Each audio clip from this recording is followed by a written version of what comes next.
mau melakukan terapi, itu tujuannya sebenarnya melihat dia apakah sudah menikah atau belum.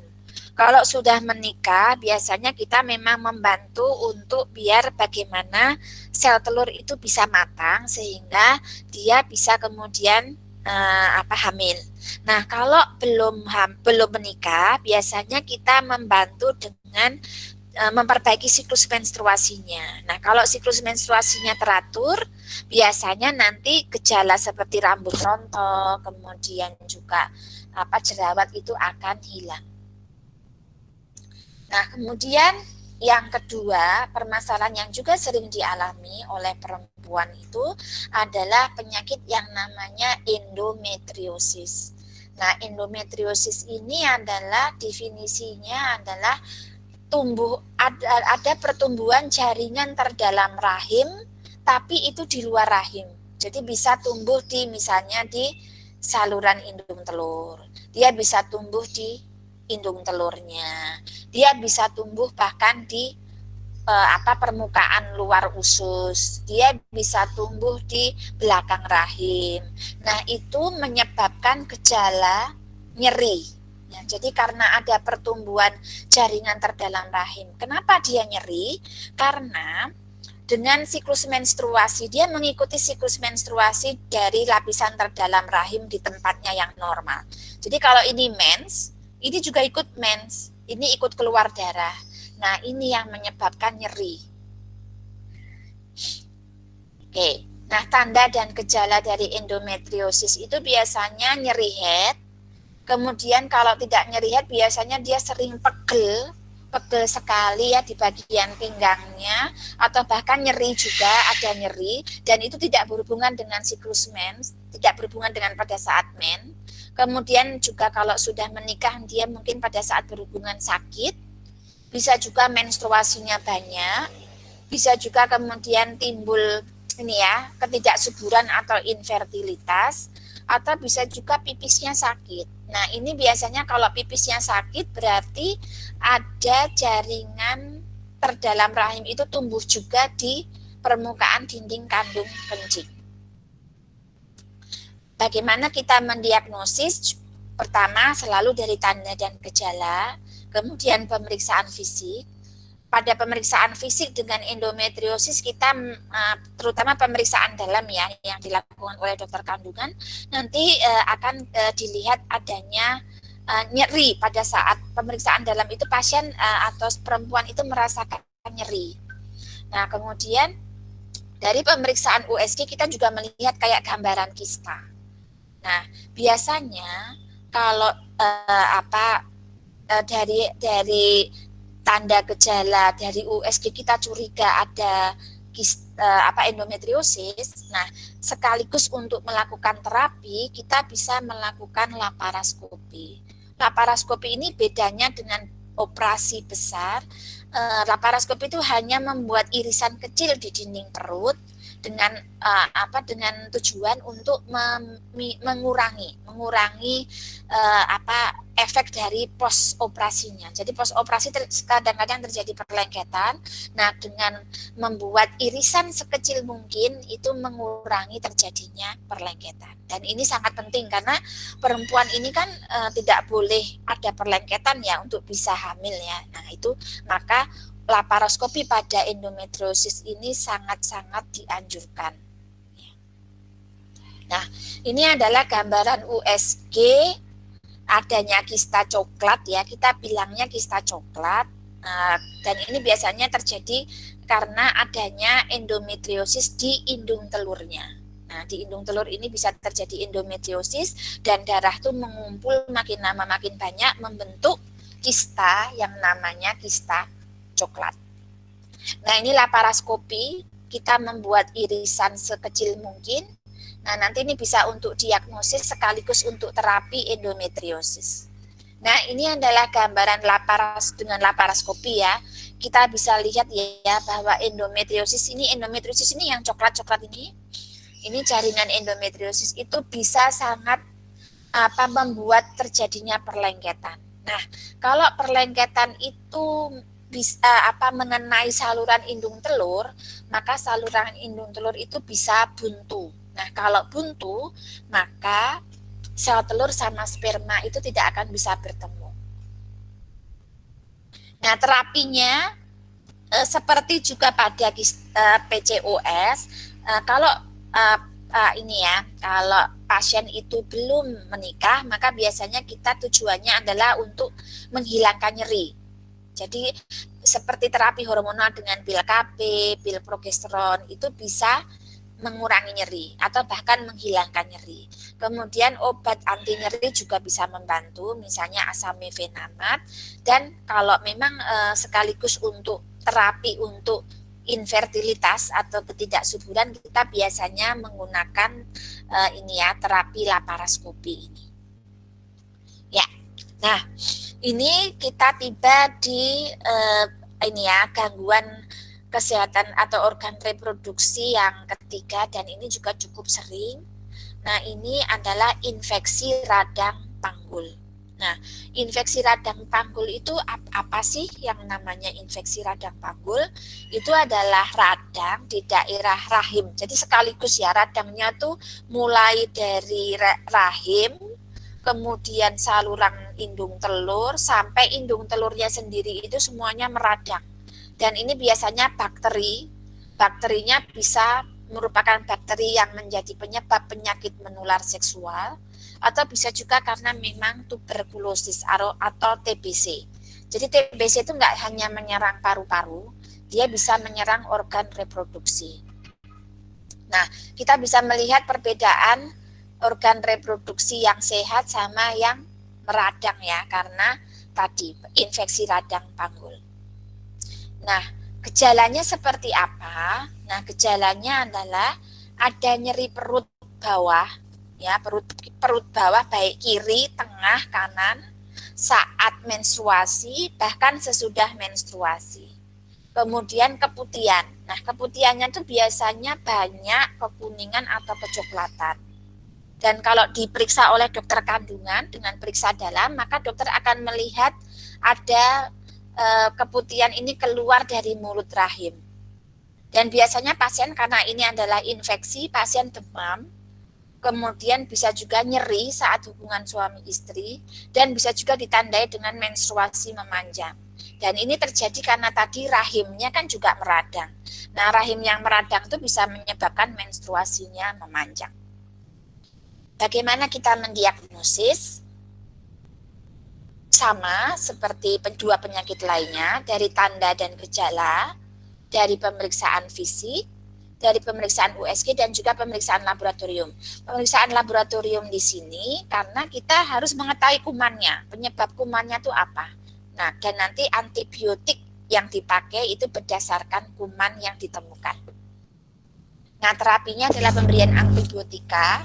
Bisa juga kalau memang perlu dilakukan operasi, misalnya ada abses ya. Jadi karena infeksi radang panggul itu adalah infeksi yang cukup berat, bisa kemudian terbentuk abses. Nah, kalau sudah terbentuk abses, maka tindakannya tidak cukup pemberian antibiotika, tapi harus operasi. Operasinya bisa laparoskopi atau laparotomi.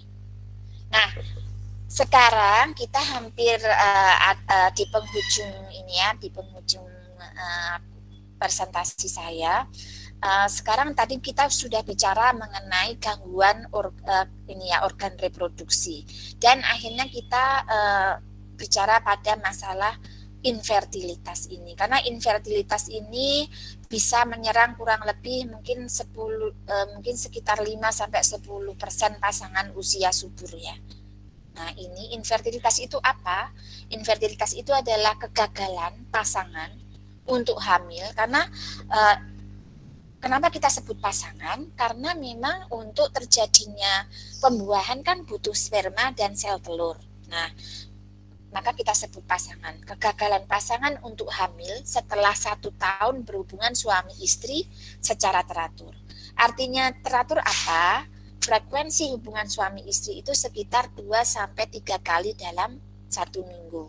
Jadi kalau kita ada pasangan yang dia sebenarnya LDR ya, suaminya di Jakarta, istrinya di Jogja, kemudian dia datang ke dokter kandungan, saya sudah 1 tahun ini kok belum hamil. Nah, kemudian dokter bisa bertanya kan, hubungan suami istrinya teratur nggak? Atau Mbak sama Mas LDR nggak? Kalau jawabannya LDR, ya kita belum bisa bilang bahwa pasangan ini infertil atau tidak subur, karena dia belum memenuhi kriteria infertilitas. Nah, untuk pemeriksaan pada pasangan yang jelas memang tidak subur ya, dengan dari definisi yang dari slide sebelumnya itu terpenuhi, maka pemeriksaan yang akan dilakukan oleh dokter kandungan itu adalah biasanya menanyakan tentang riwayat siklus menstruasinya. Kemudian nyeri nggak pada saat mens atau head? Ada keputihan nggak? Terus bagaimana gaya hidupnya? Terutama ini untuk yang suami ya, karena merokok itu bisa mengganggu kualitas sperma. Kemudian nanti dokter juga akan melakukan pemeriksaan fisik, terutama mungkin kalau ada keluhan keputihan atau kok teraba misalnya ada benjolan di perut, itu kita harus melakukan pemeriksaan fisik, dilanjutkan pemeriksaan USG. Nah, biasanya dokter juga akan melakukan ini untuk melihat apakah fungsi ini ya, fungsi indung telurnya itu baik atau tidak, maka dokter akan melakukan pemeriksaan USG untuk melihat apakah ada sel telur yang matang pada saat usia subur, pada saat masa subur. Nah, namanya adalah istilah kedokterannya deteksi ovulasi. Itu dengan pemeriksaan USG lewat vagina. Nah, kemudian dilakukan pemeriksaan laboratorium juga kalau memang pemeriksaan hormonal diperlukan. Kemudian jelas pemeriksaan sperma sangat diperlukan ya, karena perlu untuk tadi ya, untuk pembuahan perlu sperma dan sel telur. Kemudian kalau memang diperlukan dari hasil anamnesis itu dari hasil dokter menanyakan tentang gejalanya, itu kalau perlu pemeriksaan HSG itu apa toh? HSG itu adalah pemeriksaan saluran indung telur. Saluran indung telurnya buntu atau enggak? Itu kita harus melakukan pemeriksaan HSG, karena dengan pemeriksaan USG tidak bisa melihat saluran indung telurnya buntu atau tidak. Nah, mungkin itu yang bisa saya share. Mungkin kita waktunya mungkin lebih banyak untuk diskusi ya, karena nanti biar bisa lebih berkembang lagi ini materi yang saya sampaikan. Mungkin saya harus ini. Ya, terima kasih kepada Dokter Sinta. Ya, ini saya harus keluar dulu ya. Harus share-nya udah stop share belum ini saya? Belum ya? Oh iya. Sudah, Dokter. Udah ya. Ya. Ya. Ya, ini sudah banyak pertanyaan yang masuk ya, Dokter. Oke. Insya Allah bisa menjawab. Ya, saya bacakan pertanyaan yang pertama, Dok. Izin bertanya. Ya, izin bertanya, Dok. Saya ingin menanyakan mengenai tes prakonsepsi, apakah perlu dilakukan pada wanita yang ingin memiliki anak? Karena saya pernah membaca bahwa kebutuhan nutrisi yang belum hamil mengkonsumsi susu prematernal. Oke, ya. Itu dulu dijawab satu-satu gitu ya Mbak ya, Mbak Farah. Iya, Dokter. Ya. Satu dulu. Oke, yang pertama ini pertanyaan bagus ya. Bagaimana apa istilah pemeriksaan prekonsepsi? Itu kalau semua pasangan usia subur yang sudah menikah itu kemudian sadar untuk melakukan pemeriksaan ini ya, prekonsepsi, itu akan amat sangat bagus ya. Karena nanti biasanya dari pemeriksaan prekonsepsi itu kita akan ada persiapan untuk hamil. Jadi nanti akan ada konseling misalnya, atau akan ditanyakan tentang apakah ada riwayat penyakit misalnya genetik di dalam keluarga, kemudian ada penyakit misalnya kayak talasemia, kemudian nanti juga apakah pemeriksaan seperti tokso, rubella, itu memang idealnya pada saat sebelum hamil Ya, kalau sudah hamil baru minta pemeriksaan tokso itu sebenarnya sudah ini agak terlambat. Nah, kemudian tadi tentang ini ya, apakah perlu ini apa kayak vitamin? Ya. Jadi vitamin itu yang sudah terbukti sangat bermanfaat untuk mencegah kelainan ya, kelainan pada bayi ya. Mungkin Mbak semuanya pernah dengar istilah hidrosefalus? Hidrosefalus itu kepalanya besar, bayi yang kepalanya besar, Iya, pernah dokter. Atau bahkan yang kepalanya kecil, atau yang apa kelainan lain, kelainan sistem saraf pusat lainnya, itu terjadi karena ibunya kurang mengkonsumsi asam folat. Nah, asam folat ini sangat-sangat dianjurkan untuk dikonsumsi sebelum program hamil. Ya, jadi idealnya memang 3 bulan sebelum hamil itu sudah mulai dikonsumsi. Tapi apakah yang belum menikah mulai ini ya, mulai mengkonsumsi asam folat itu belum ada penelitian mengenai apakah kita mulai usia 20 misalnya mulai rutin mengkonsumsi asam folat, itu belum ada penelitiannya. Tapi yang sudah ada adalah memang 3 bulan sebelum merencanakan hamil itu sudah mulai mengkonsumsi asam folat. Nah, asam dosisnya berapa? Biasanya cuma sekitar 1 tablet yang dosisnya 400 mikrogram. Biasanya ada itu di apotek itu sudah ada dosis-dosisnya asam folat. Nanti bisa, dan itu asam folat kan nggak perlu resep ya. Itu bisa dibeli tanpa resep. Itu bisa. Ya, mungkin itu. Ya, lanjut pertanyaan kedua ya dokter. Ya. Dari akun ARV, kalau durasi menstruasi kurang dari 5 hari, apakah normal dokter? Oke, ya. Kalau durasinya, jadi durasi ini ya, sebenarnya darah menstruasi itu normalnya hanya sekitar 70 cc. Nah, jadi kalau mensnya kurang dari 5 hari tapi banyak, ya itu kan nggak masalah. Berarti itu kan yang penting adalah volumenya. Volumenya sekitar 70 cc. 70 cc itu nggak banyak banget loh. Ya, hanya sekitar 70 cc itu. Itu sudah normal.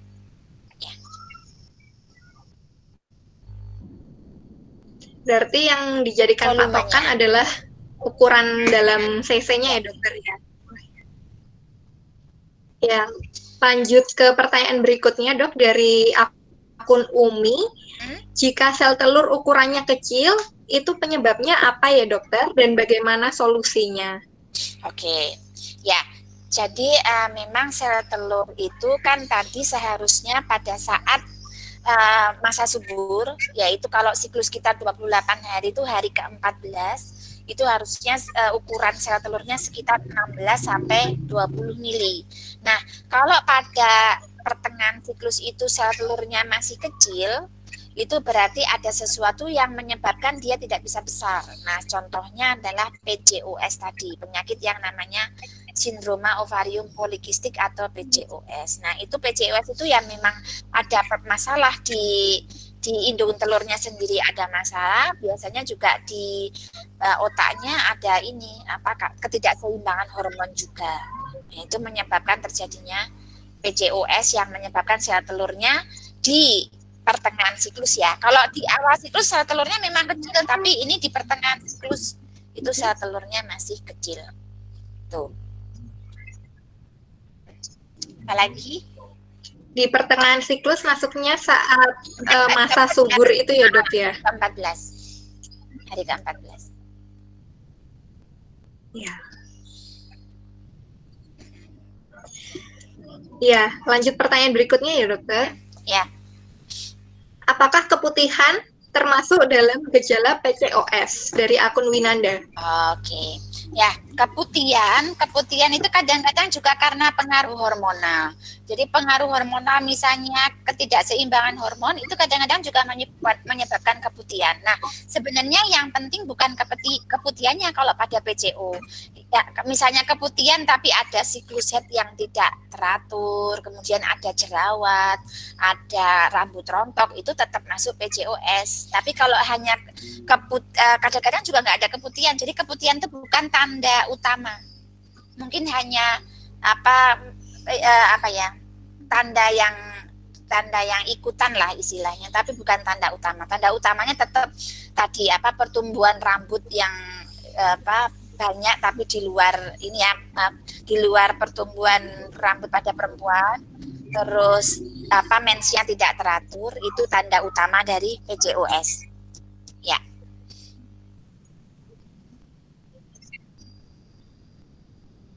Ya, baik, bisa dipahami ya dokter dan peserta. Lanjut pertanyaan berikutnya dok, dari akun Refsha Azanti. Apakah vaksin HPV itu diperlukan untuk wanita yang belum menikah? Okay. Bagaimana jika tidak menggunakan vaksin tersebut? Jika sudah terlanjur menikah, bagaimana pengaruhnya? Oke. Jadi sebenarnya kita harus tahu dulu vaksin HPV itu vaksin apa. Jadi vaksin HPV itu adalah vaksin pencegahan untuk infeksi HPV. Nah, vaksin dan karena HPV sendiri itu ditularkan lewat hubungan seksual, ya. Penularan utama dari HPV ini adalah hubungan seksual. Maka memang idealnya kalau ini vaksin pencegahan ya diberikan pada yang belum melakukan hubungan seksual. Nah, tapi apakah kalau sudah menikah itu tidak boleh vaksin? Boleh, tetap boleh vaksin, karena belum tentu dia terinfeksi HPV kan. Nah, yang penting adalah biasanya kalau sudah menikah memang kita anjurkan ini dulu, pap smear dulu. Nanti kalau hasilnya baik itu divaksin nggak apa-apa. Misalnya hasilnya lesi prekanker pun tetap divaksin nggak apa-apa, cuman vaksin yang diberikan itu tidak bisa mencegah lesi prekanker yang sudah ada, nggak bisa mengobati lesi prekanker yang sudah ada. Dan idealnya vaksin ini adalah usia 9 sampai 26 tahun. Kalau lebih dari 26 tahun masih bisa divaksin, tapi respon imunnya tidak sebaik yang usia 9 sampai 26 tahun.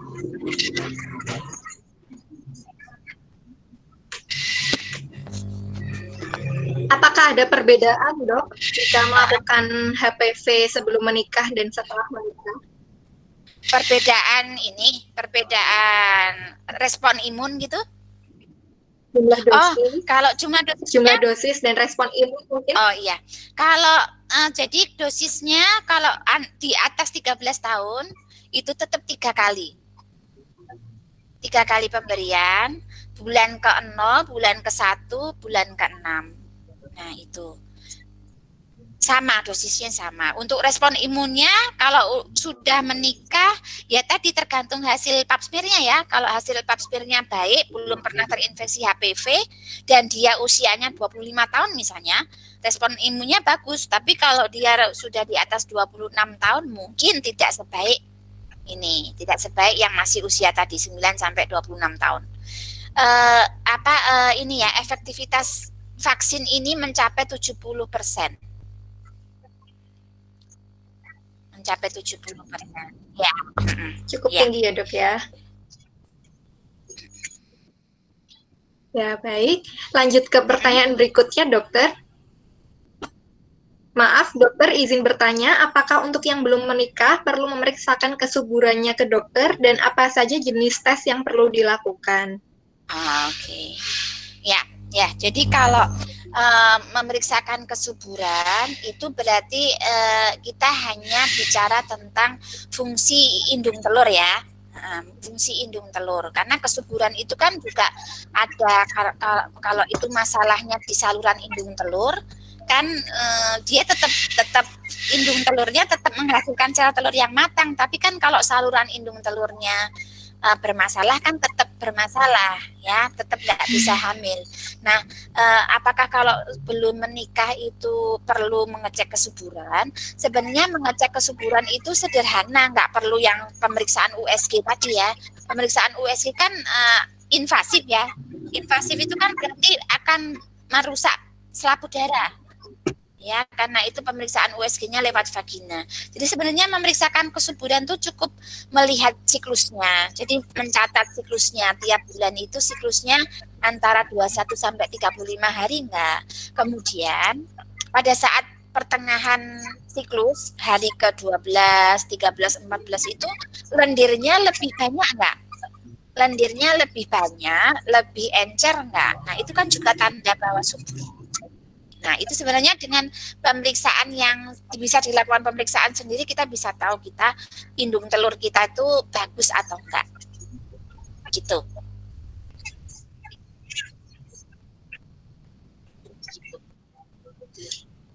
Ya, terima kasih dok. Lanjut pertanyaan berikutnya.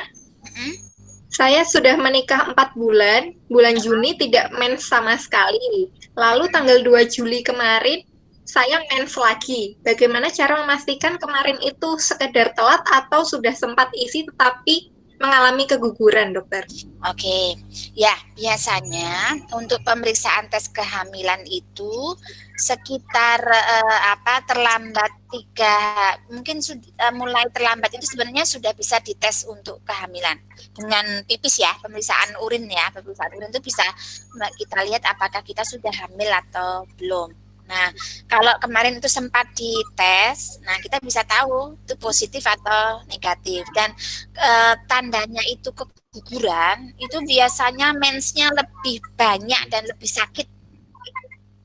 Ya, ada terlambat men, tapi kemudian mennya itu sakit, lebih sakit dari biasanya dan lebih banyak. Itu biasanya itu juga salah satu tanda terjadinya keguguran. Tuh.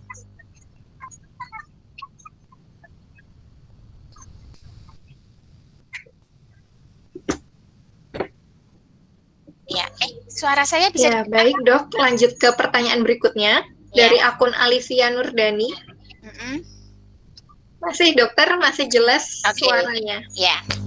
Apakah benar kualitas generasi kita ke depan dipengaruhi oleh kualitas nutrisi dan lifestyle sebelum menikah? Lalu bagaimana tips yang dianjurkan untuk merawat kesehatan reproduksi sebelum menikah? Oke, ya itu pertanyaan yang bagus banget ya. Jadi apakah generasi kita tergantung dari kualitas kita sebelum hamil? Itu sangat-sangat benar ya, saya sangat setuju karena calon ibu itu kan sebenarnya dia nanti akan mendidik putra-putrinya ya. Nah, kalau kita sudah dari awal sebelum hamil itu kita sudah mempersiapkan nutrisi kita itu dengan baik, maka janin yang akan kita kandung pun nutrisinya kan sudah terbiasa baik ya. Nah, mungkin ada yang pernah mendengar mengenai 1000 hari pertama ini, 1000 hari pertama kehidupan. 1000 hari pertama kehidupan itu kan dimulai dari hamil ya. Nah, sebenarnya itu jauh sebelum hamil pun kita tetap tetap penting ya, karena tadi contohnya asam folat tadi. Asam folat itu kan dibutuhkan 3 bulan sebelum hamil.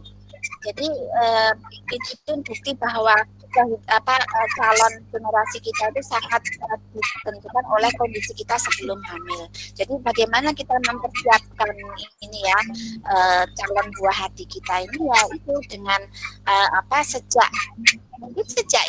sejak mulai ada rencana. Mungkin kalau sejak rencana menikah itu mungkin terlalu pendek ya, mungkin bahkan sejak remaja pun kita seharusnya sudah mulai pola makan kita mulai diperbaiki. Jadi biasanya kan remaja suka yang super mie atau makanan fast food lainnya ya. Nah, itu sebenarnya kalau sekarang ya, zaman sekarang itu sudah seharusnya sudah tidak ini lagi ya, tidak populer lagi ya, karena itu kan junk food itu kan sebenarnya kayak salah satu produk inilah fried chicken lah, itu tuh sebenarnya itu sudah lama dibekukan loh, ayamnya itu ya kan. Kemudian kayak super mie itu kan MSG itu isinya, enak karena MSG kan ya. Jadi sebenarnya kita mulai dari remaja pun seharusnya mulai pola makan udah mulai diperbaiki ya, mencegah ini juga kan, mencegah obesitas ya kan, karena obesitas itu nanti ada kaitannya dengan PCOS, juga kaitannya dengan nanti kalau hamil dia risiko tinggi nanti bisa terjadi Mungkin yang siswa kedokteran pernah mendengar tentang preeklamsi ya. Itu juga terjadi karena faktor risiko obesitas. Nah, obesitas tuh kalau kan itu biasanya dari remaja. Ya kan? Ya, mungkin itu.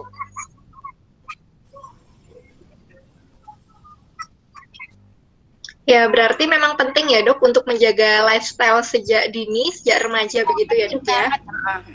Saya suka. Lanjut ke pertanyaan. Ya. Lanjut pertanyaan berikutnya Ya, dokter. boleh. Saya satu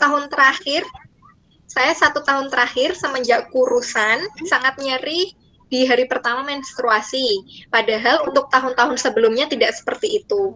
Lalu ada keputihan berwarna putih kental. Okay. Hari ini haid, pinggang saya juga terasa nyeri. Bagaimana ya, dokter? Oke. Nah, ini harus dilihat dulu riwayatnya. Apakah setiap kali mens nyeri?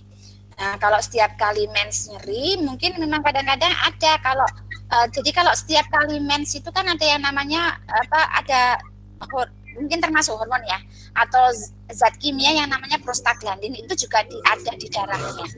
Nah, prostaglandin kan nyeri, biasanya memicu nyeri. Nah, itu kalau dari awal memang suka nyeri head gitu kan memang wajar kan, kadang-kadang kita ini ya selalu nyeri. Tapi mungkin ya kalau misalnya sebelumnya tidak nyeri, kemudian nyeri, tapi ini headnya teratur loh ya. Kalau mbaknya tadi headnya teratur nggak? Yang tadi yang tanya tidak disebutkan dokter. Okay. Kalau sebelumnya tidak nyeri, kemudian nyeri dan itu nyerinya itu tidak hanya satu kali siklus head ya. Kalau masih satu kali siklus head mungkin nyerinya bisa terjadi karena pas mennya banyak, pas darah mensnya banyak. Tapi kalau misalnya dia nyerinya itu selama beberapa kali siklus head kok selalu nyeri terus padahal sebelumnya enggak. Nah, itu kita mungkin harus curiga endometriosis, bisa ada kecurigaan ke arah endometriosis dan itu harus diperiksakan ya. Dan belum tentu endometriosis juga. Tapi memang harus diperiksakan.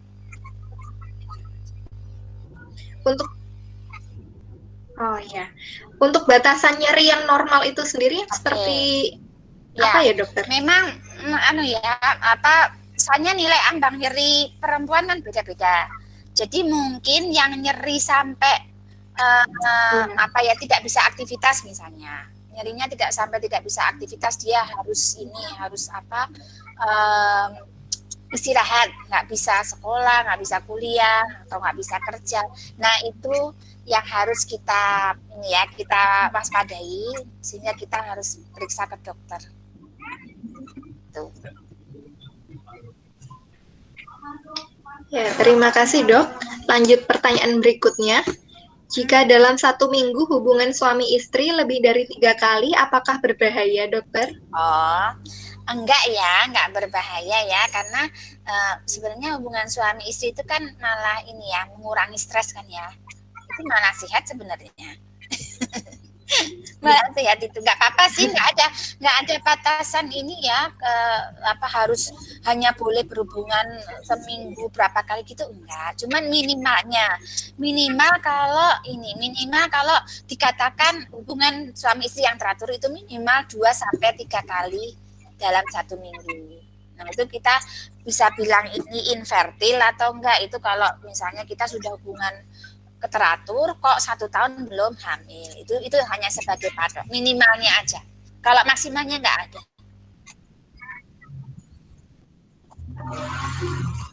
Ya, baik, terima kasih dok. Lanjut pertanyaan berikutnya.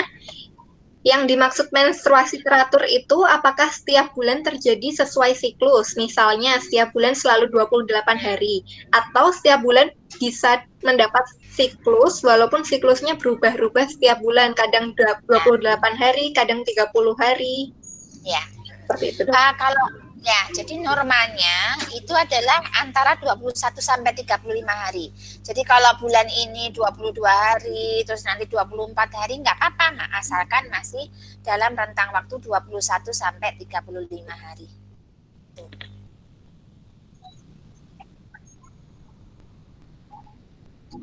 Jika ada salah satu siklus yang melebihi 35 hari, apakah sudah langsung bisa dikatakan bahwa siklusnya tidak teratur, bisa. dokter? Karena kan memang batasnya 35 hari. Ya, bisa. Ya, baik, lanjut pertanyaan berikutnya. Pemeriksaan atau terapi apa saja ya dok yang perlu dianjurkan sebelum menikah? Perlukah untuk melakukan vaksin tertentu? Oke. Ya, pertanyaannya bagus-bagus ya ini ya. Pemeriksaan apa yang harus dilakukan sebelum menikah? Mungkin kita ini kayak medical check up ya. Misalnya apa untuk melihat kita tuh sebenarnya anemia enggak sih? Nah, itu yang penting kan, anemia. Terus habis itu kita hepatitis B-nya bagaimana status hepatitis B-nya.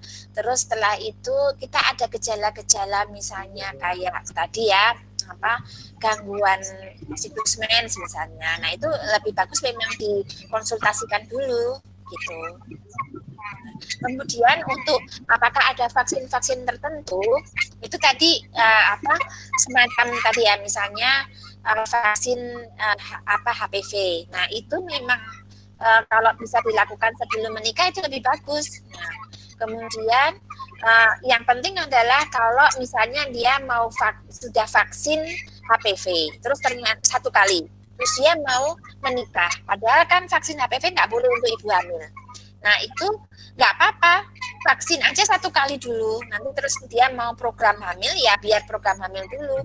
Nanti setelah melahirkan, pada saat masa menyusui, boleh melanjutkan vaksinnya.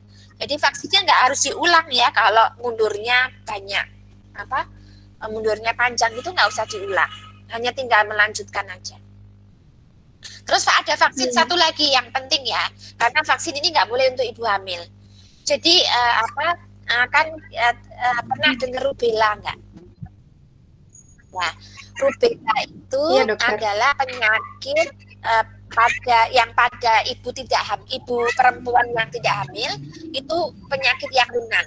Ya, tapi kalau mengenai ibu hamil itu sangat-sangat berisiko bayinya mengalami kecacatan, sehingga sangat dianjurkan untuk dilakukan vaksin sebelum menikah. Sebenarnya sebelum menikah aja kalau mau vaksin rubella. Jadi kita vaksin rubella itu yang vaksin MMR itu loh, mumps, rubella, sama measles ya, measles, mumps, rubella. Nah, itu bisa digunakan untuk kita yang mau menikah ini, untuk dilakukan vaksin sebelum menikah. Karena kalau terkena rubella pada saat hamil itu nanti bayinya yang berisiko kecacatan dan bahkan bisa rubella itu.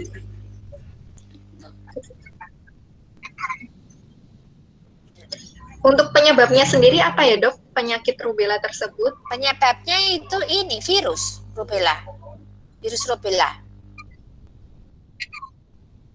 Dia campak Jerman itu loh.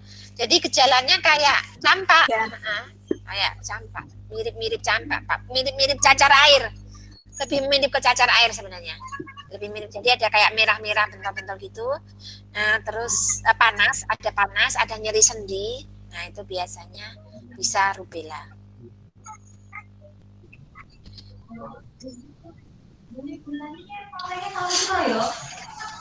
Baik, lanjut ke pertanyaan berikutnya, dokter.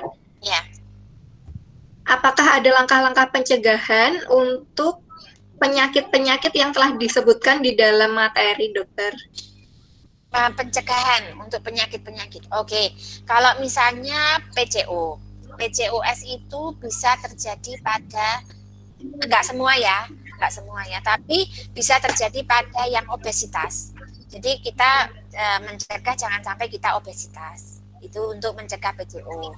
Kemudian yang kedua untuk endometriosis. Nah, endometriosis ini agak susah ya, karena dia teorinya kenapa bisa terjadi endometriosis itu karena salah satunya adalah ada darah mens itu harusnya kan darah mens itu keluar lewat vagina semua. Tapi ini ada darah mens yang alirannya tuh ke atas, ke arah saluran indung telur, sehingga akhirnya dia bisa menyebar ke dinding perut, maksudnya rongga perut ya. nanti nempel di hidung telur, nempel di saluran hidung telur. Dan itu pencegahannya mungkin ya tidak olahraga pada saat ini, pada saat menstruasi. Tidak melakukan aktivitas yang berat pada saat menstruasi. Kemudian kalau penyakit yang infeksi radang panggul tadi ya, infeksi radang panggul ini biasanya memang lebih berisiko pada perempuan-perempuan yang memang sudah aktif secara seksual dan cenderung berganti-ganti pasangan.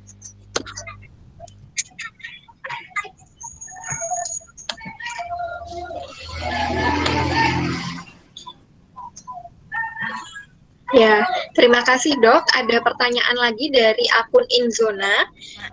Saya sudah 3,5 tahun menikah. Sudah melakukan HSG hasil paten keduanya. 2018 hasil hiperprolaktin 50 mg per mililiter.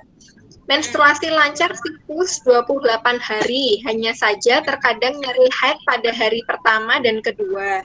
Suami riwayat astenospermi. Apakah ada peluang hamil secara alamiah, dokter? Apa saja vitamin yang mesti dikonsumsi? Oh ya, tapi ada hiperprolaktinemia nggak? Tadi kok katanya prolaktinnya tinggi?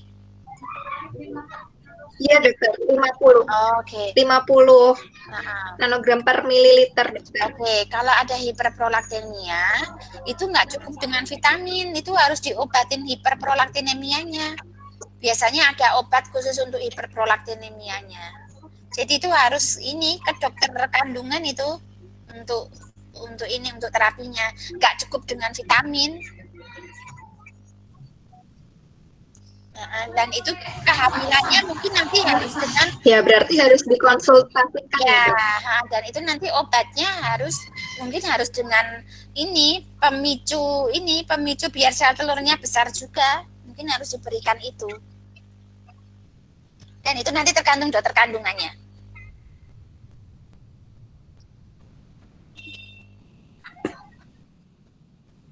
Ya, berarti mengikut dari dokter yang memegang pasien saja ya, dokter ya. Iya. Ya, lanjut pertanyaan dari Nila Munaya. Jika menstruasi 2 kali dalam 1 bulan, hanya flek, tetapi hanya bulan itu saja. Kemudian sering sebelum menstruasi terasa nyeri, demam, perlu dikhawatirkan atau wajar saja, dokter? Ya, jadi itu hanya sesaat ya, pernah mens 2 kali dalam 1 bulan, hanya flek. Tapi setelah itu siklusnya normal lagi kan?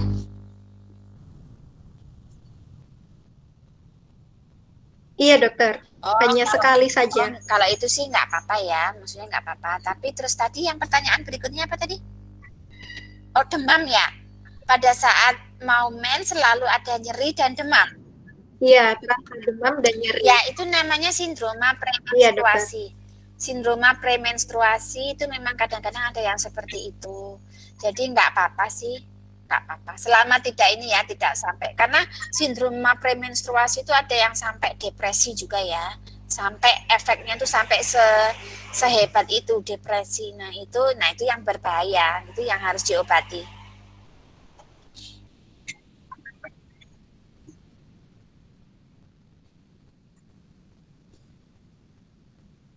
Baik, lanjut pertanyaan berikutnya ya dokter, dari akun Retno Priayi. Dokter izin bertanya, ada yang bilang jika sudah menikah nyeri haid akan hilang atau berkurang. Apakah ada hubungannya, dokter? Oke. Apakah kalau sudah, ya mungkin gini ya, itu juga saya alami sendiri ya. Jadi saya juga nggak, kalau secara teori mungkin memang seharusnya kan sama aja ya.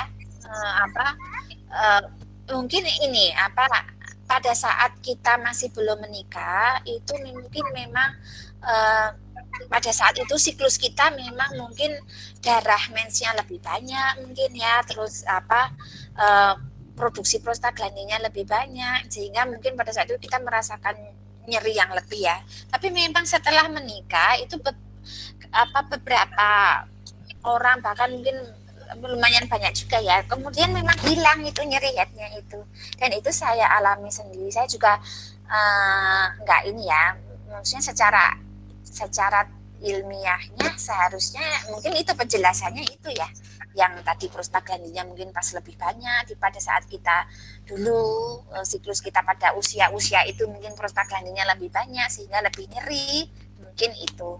Tapi ya alhamdulillah kan nggak ada masalah dengan fungsi reproduksi ya, jadi ya mungkin itu hanya aja ya, normal lah, variasi normal aja.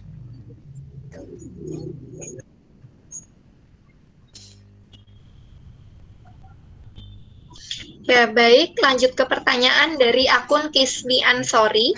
Dokter, jika jadwal menstruasi memiliki jarak yang lama itu bagaimana? Misalnya Januari ke Februari berselang 30-35 hari, adakah problem? Oke. Ya, jadi ada satu saat tertentu siklusnya lebih dari 35 hari ya.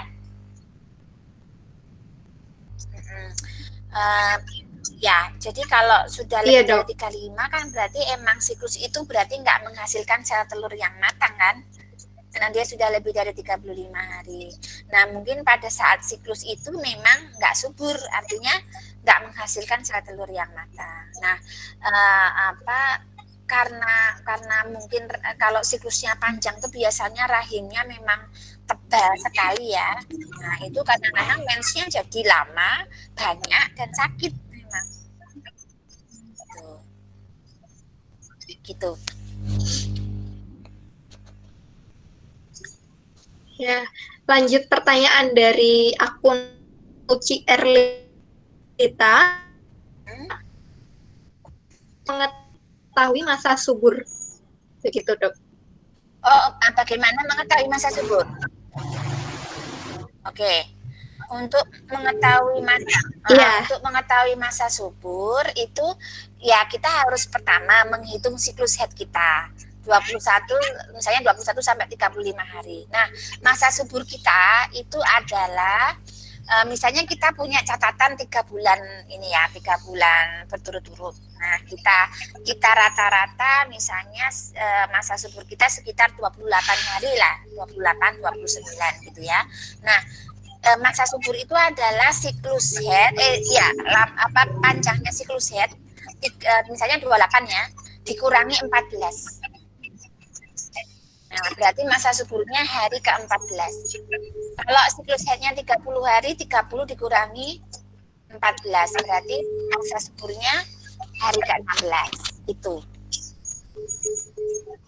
Dan yang membantu menandakan sebenarnya sekresi atau keluarnya tadi ya, keputihan yang lebih encer, lebih banyak, itu menandakan subur. Jadi begitu kita keluar cairan yang keputihan yang encer yang banyak itu, nah itu mulai subur. Jadi itu bisa sebagai tanda untuk kalau memang mau meningkatkan kemungkinan hamil ya itu diseringkan hubungan suami istri di masa-masa itu.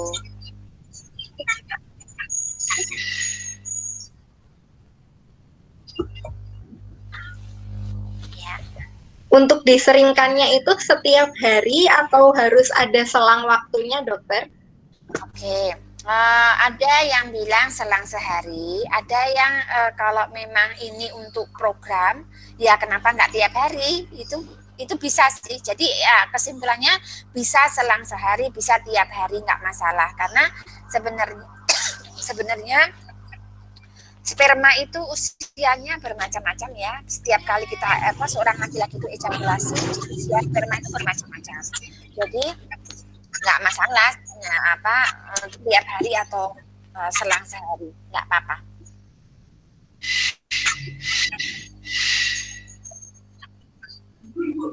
Oh, itu tadi jika siklusnya teratur ya dok, normal 21 sampai 35 hari. Jika siklusnya lebih dari itu, apakah ada cara untuk mengetahui masa subur, dokter? Ya, untuk mengetahui masa subur tetap ini yang paling gampang melihat lendirnya tadi ya, cairannya. Tapi kalau lebih dari 35 hari biasanya memang sel telurnya tuh nggak ada yang besar. Jadi ini kadang-kadang keputihan yang encer dan lebih banyak itu memang nggak ada. Nah, caranya kita melihat apakah kita sel telur kita, kondisi sel telur kita seperti apa, ya memang dengan pemeriksaan USG. Pemeriksaan USG, atau kalau memang siklusnya selalu lebih dari 35 hari, bahkan 50 hari, 60 hari, kita mungkin harus dibantu dengan obat itu untuk membuat headnya lebih teratur. Ya, gitu. Kalau mau programnya ya, ini ya. Terima kasih dok. Lanjut ke pertanyaan berikutnya. Oh iya.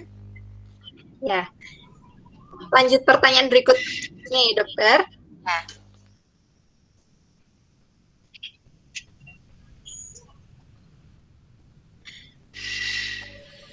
Apakah jika salah satu labium minora membesar secara tiba-tiba, namun tidak ada gejala lain, tidak sakit, kenyal, dan setelah membesar itu tidak tambah membesar lagi, apakah berbahaya, dokter? Oke, labia minora ya? Labia minora kan berarti bibir luar vagina yang kecil ya?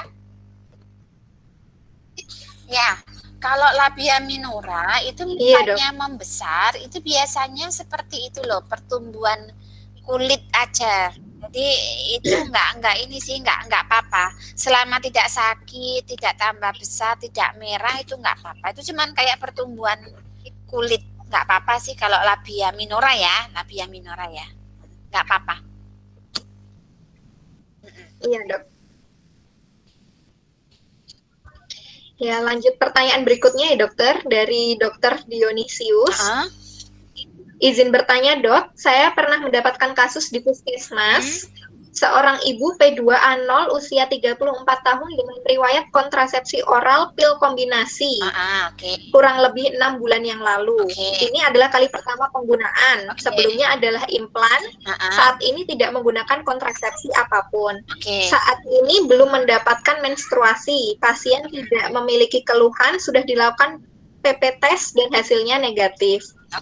Mohon pencerahannya dokter dan definisi dari keteraturan siklus menstruasi.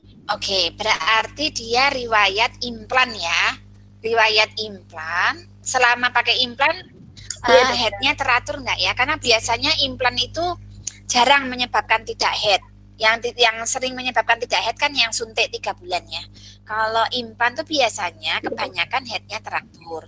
Tapi misalnya headnya menjadi tidak teratur atau bahkan nggak head ya, itu ya ada sih, tapi itu jarang. Nah kemudian setelah implan dia pakai pil KB ya yang kombinasi.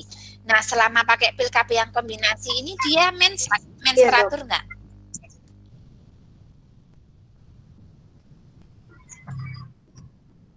Kalau dari kronologinya, ini masih penggunaan kali pertama, tapi dokter. belum mens ya berarti sampai sekarang, walaupun sudah pakai pil KB. Iya, belum mendapat. Iya, belum mendapat menstruasi, dokter. Oke, terapinya sudah benar sih dengan pemberian pil KB itu dengan harapan nanti mensnya kan lebih teratur. Nah, tapi sampai 6 bulan belum ya? 6 bulan belum head juga. Nah itu mungkin gini aja, mungkin ada baiknya dikonsulkan ke dokter kandungan. Kalau memang bisa ya, maksudnya dekat dengan dokter kandungan, mungkin dikonsulkan ke dokter kandungan. Karena mungkin harus bantuan pemeriksaan USG. Karena harusnya kalau dia minum pil KB kombinasi secara teratur, harapannya kan ini ya, mens ya. Nah, kecuali ini siklus pil KB-nya yang 28 tablet atau yang 21 tablet. Kalau yang 21 tablet itu harus tidak dijelaskan, dokter. Dijelaskan ya. Kalau yang 21 tablet itu harus ada jeda tidak minum obat dulu biar mens. Karena kalau diminum terus-terusan ya memang jadi enggak mens. Karena itu kan minum ini yang mengandung hormon terus. Jadi memang jadi nggak mens. Nah, jadi harus dipastikan pil KB-nya itu yang 21 tablet atau yang 28 tablet. Kalau yang 28 tablet itu yang 7 terakhir ya, itu kan nggak ada hormon, hanya gula isinya. Nah, kalau gula biasanya itu memberi kesempatan biar mens memang. Warna apa? Abu-abu aja. Oke, ayo kita warnain.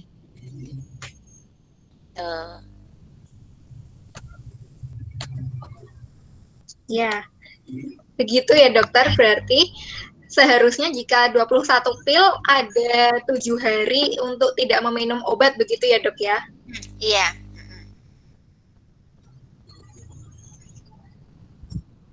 Ya, lanjut ke pertanyaan berikutnya ya dok. Apakah ada pengaruh penggunaan obat penunda kehamilan atau kontrasepsi non-obat jika nantinya pasangan yang akan menikah berencana untuk memiliki anak namun setelah 1 tahun usia pernikahan? Ya, jadi ini ya, pil KB itu pulih suburnya tuh cepat. Ya, karena kita lihat ya, seorang ibu yang minum pil KB kemudian dia terlambat minum ya, misalnya terlambat sampai 2 hari 3 hari, itu aja kemungkinan hamilnya besar. Apalagi ini untuk kalau memang untuk menunda pun tetap pulih suburnya itu cepat. Jadi biasanya kalau hanya menunda 1 tahun nggak masalah sih pakai pil KB yang kombinasi. Yang lebih tidak dianjurkan malah yang suntik sebenarnya, karena suntik itu pulih suburnya lama, bisa sampai 6 bulan.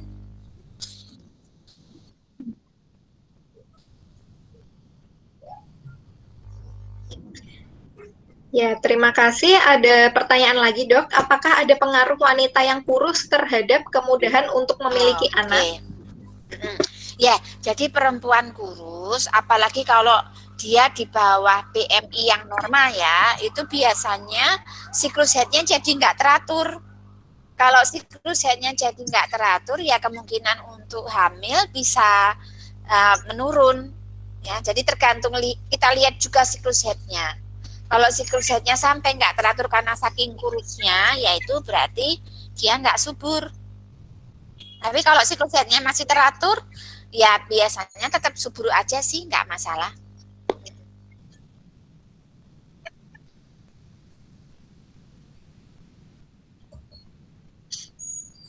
Ya, lanjut ke pertanyaan berikutnya, dok.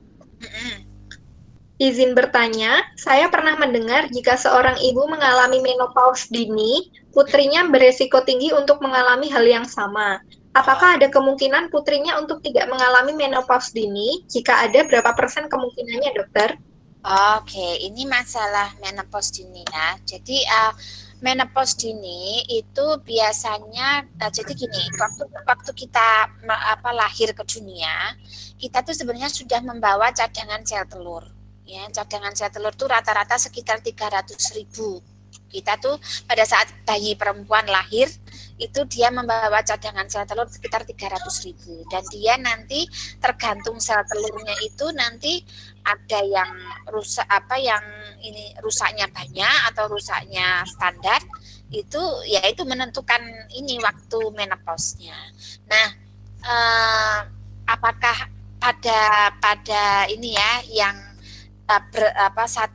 masih ada hubungan keluarga, apakah dia nanti kalau ibunya misalnya menopause dini kemudian putranya menopause dini, itu mungkin ada yang memang cadangan sel telur itu, jumlah cadangan sel telur itu diturunkan, itu bisa ada yang seperti itu. Tapi kebanyakan itu tidak ada hubungannya kalau ibunya menopause dini kemudian putranya menopause dini, karena biasanya lebih ke kondisi selama dia ini ya menjadi perempuan itu, dia pernah sakit misalnya sakit gondongan ya, bahasa Jawanya gondongan tuh radang ini, infeksi radang kelenjar ludah di bawah pipi kita, itu bisa menyebabkan radang di indung telur. Nah, karena ada radang di indung telur itulah maka terjadi cadangan sel telur yang cukup banyak. Nah, itu bisa menyebabkan kemudian cadangan sel telurnya sangat berkurang banyak kan, akhirnya nanti efeknya dia menopause-nya lebih dini itu.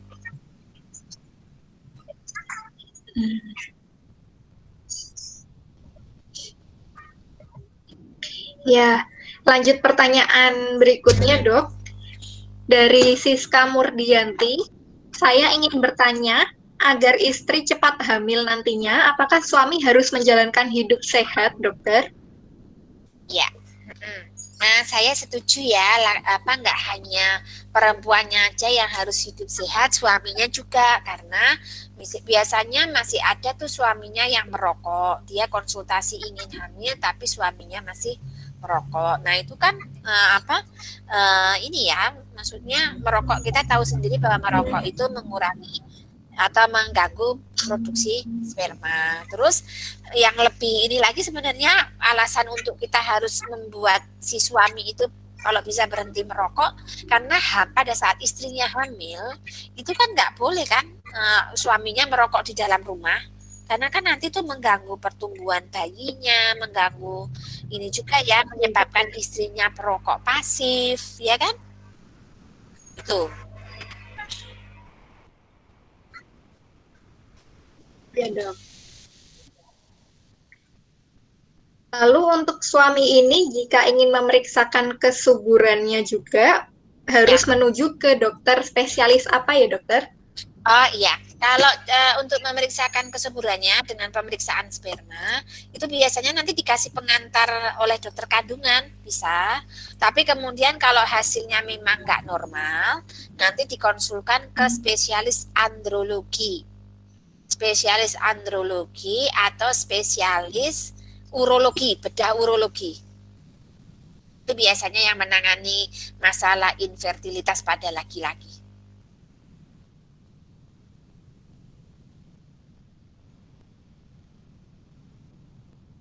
Ya, terima kasih dokter. Lanjut pertanyaan, izin bertanya dokter.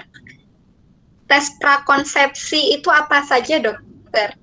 Tadi sudah disebutkan ya dokter tadi. Ya itu tadi ya, tes prakonsepsi itu banyak banget ya sebenarnya, mulai dari pemeriksaan kita anemia atau enggak, terus ada hepatitis B atau enggak, terus infeksi-infeksi lainnya ya, kayak misalnya kalau di puskesmas di Jogja tuh mulai ada screening HIV tuh mulai pada saat ini ya, caten itu. Nah, itu termasuk tes prakonsepsi. Terus masih ada juga tes kayak tokso rubella gitu ya. Kemudian screening ada kelainan-kelainan genetik enggak di dalam keluarga, itu juga penting. Jadi sebenarnya lumayan banyak, dan sebenarnya kayak laboratorium itu sudah menawarkan untuk tes prakonsepsi sekarang. Nah, itu bisa sih dilihat. Nanti disesuaikan dengan budgetnya sebenarnya, dan juga kepentingannya ya. Ada prioritas-prioritas yang harusnya saya periksa itu sebenarnya mana. Nah, itu bisa dari situ menentukan sebaiknya saya periksa yang mana untuk prioritasnya. Tapi kalau saya sih prioritasnya mungkin ya ini ya, lebih ke misalnya screening untuk kelainan genetik, kemudian ini juga anemia enggak, terus kita ada infeksi itu tadi, hepatitis dan yang lain tadi.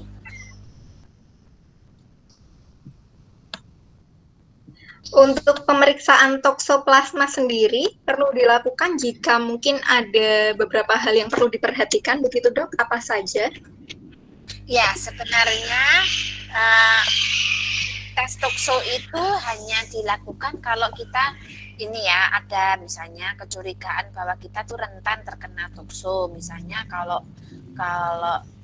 sebenarnya kalau di Indonesia ini ya, kebiasaan makan daging mentah segala itu kan lebih jarang ya dibandingkan orang barat ya. Tapi mungkin juga misalnya dia memang kayak dokter hewan lah, dia banyak berinteraksi dengan hewan, apalagi hewan-hewan yang mungkin memang di jalanan ya misalnya ya. Nah, itu memang perlu mungkin pemeriksaan tokso ya. Tapi kalau kita nggak pernah berinteraksi dengan binatang misalnya, itu biasanya sih itu nggak ini ya, nggak prioritas, bukan prioritas untuk pemeriksaan.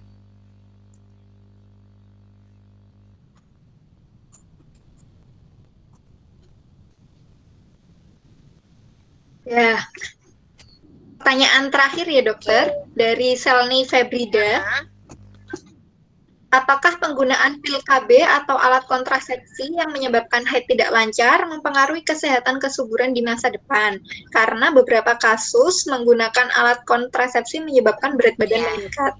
Ya, berarti ini kayaknya yang dibicarakan adalah suntik ya, KB suntik ya, KB suntik yang 3 bulanan.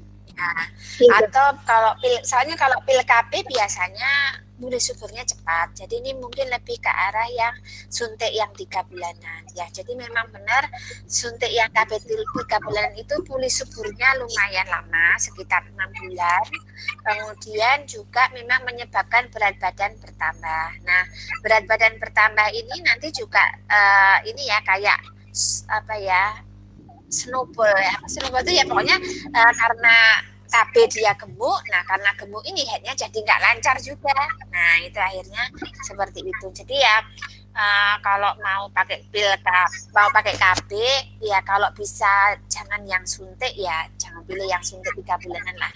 Kecuali memang, tapi nggak selalu ya, karena ada yang suntik 3 bulanan tetap subur ya ada, yang tidak gemuk ya ada ya, tapi mungkin memang kalau dibandingkan KB hormonal lain yang suntik 3 bulanan ini pulih suburnya lebih lama.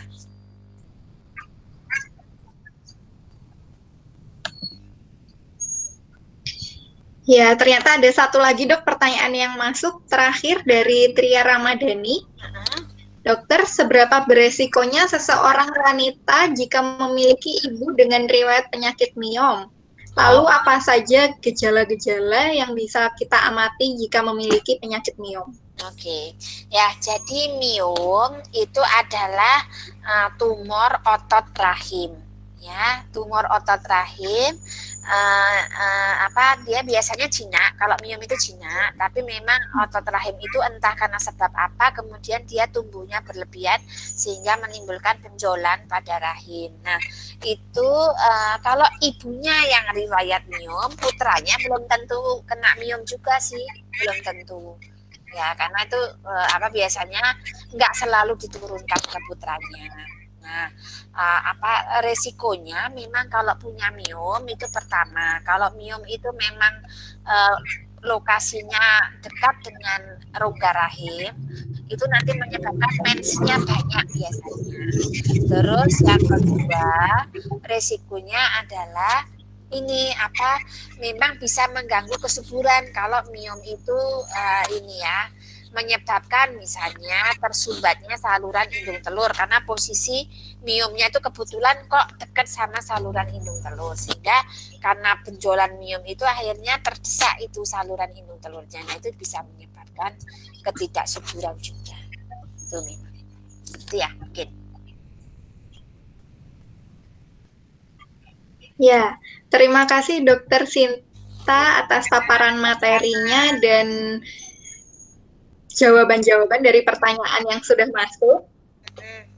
Ya, mungkin bisa diberi pesan seperti take home message gitu dokter tentang kesehatan reproduksi. Ya, buat mbak-mbak semuanya dan juga ibu-ibu semuanya ya, bahwa dari diskusi kita bisa memahami bahwa fungsi atau kesehatan reproduksi kita itu sangat-sangat penting, sehingga kalau kita sudah memahami ya mungkin permasalahan yang bisa terjadi pada kesehatan reproduksi kita bisa lebih aware. Nah, kalau lebih aware kita akan ke dokter kandungan itu atau ke dokter lebih cepat, sehingga kalau ada permasalahan itu langsung segera diatasi sehingga tidak berlarut-larut. Dan dengan pengetahuan tentang ini juga ya, tentang siklus haid ini, kita juga ini ya nggak khawatir berlebihan juga. Karena kita paham ternyata kalau siklusnya itu misalnya masih 21 sampai 35 hari itu masih normal. Jadi dengan pengetahuan yang benar kita akan bisa mengambil keputusan yang tepat juga. Mungkin itu, dan tadi ya tetap menjaga kesehatan reproduksi dengan gaya hidup yang sehat itu memang benar, dan itu memang sebaiknya dari sekarang ya, mulai dari sekarang. Tidak menunggu kalau nanti aja deh kalau saya udah nikah, nanti aja deh kalau saya udah usia 30 itu enggak tepat ya. Harusnya sejak dari remaja sudah diperhatikan. Ya, mungkin itu ya.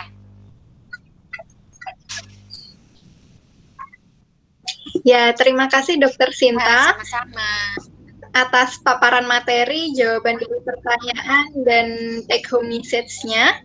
Semoga ini diskusi sore hari ini bisa bermanfaat bagi kita semua. Baik, kita tutup bersama dengan hamdalah bersama-sama. Alhamdulillahirabbil alamin. Baik. Baik, wassalamualaikum warahmatullahi wabarakatuh. Terima kasih, Dokter.